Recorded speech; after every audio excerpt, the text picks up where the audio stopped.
Hey there, Sharon Horne-Ellstrom here. Welcome to day 2409 of What's You Up To Now, documenting the journey and keeping track of what I'm doing in my businesses, in my life, online, what's going on with me, the things I like, the things I don't like, the good, the bad, the ugly, the things we've tried that worked swimmingly, the things we've tried that flopped and fell flat on their face, which unfortunately there's a whole lot more of those than there are things that work out perfectly or right the first time. But what I like to do is share, all right, we did this. It was an epic failure. Here's what we're going to do to tweak and change and flex that to make sure that it does work out for us and for our business. I still got a little bit of a cold, but it doesn't stop us from doing the things we're going to do. So we switched gears yesterday, at the beginning of a new month. We are now focusing on contribution and contribution growth for this year's Let's Grow Annual Challenge.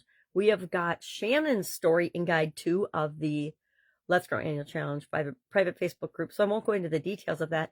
But what we're doing today is we are identifying our core values with respect to contribution, because they're going to be a little different than my core values with respect to my business or my finances or my mental health or my well-being.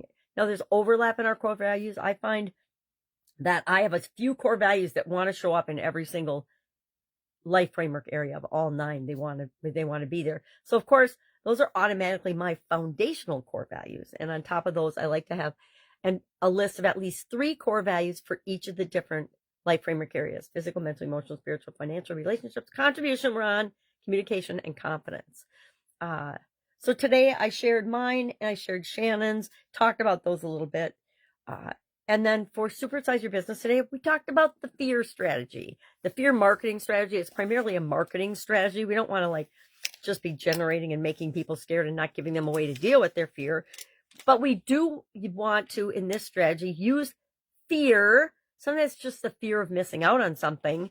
Other times it's really a fear, like a health scare fear or an insurance fear. Oh, well, what would happen if the hurricanes hit your house?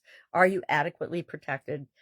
Or would you lose everything like so many people do every year in during hurricane season?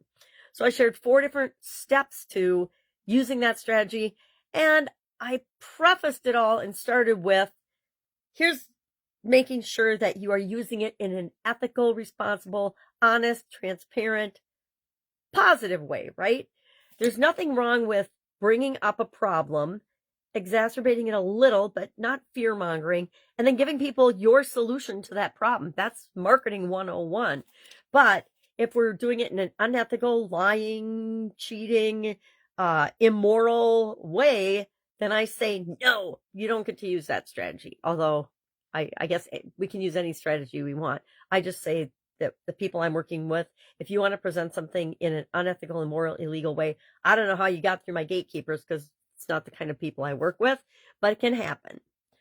We talked about fear of missing out, which, it's probably one of the most common uses of this particular strategy. Let's put a limited time or a limited quantity, or, the price goes up each day or whatever prior to an event, etc. It's really powerful for online marketing and for event marketing as well.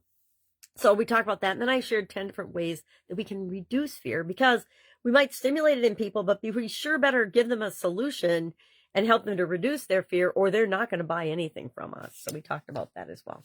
That's all I've got today. My mom is in the hospital, so I'm heading over there in a minute, and we'll probably spend the whole day there again, unless we're lucky enough for her to get out, but I don't know if that's going to happen. That's it. If I can help you, ask. Otherwise, have a fabulous Labor Day here in the United States, and I will, of course, be with you tomorrow.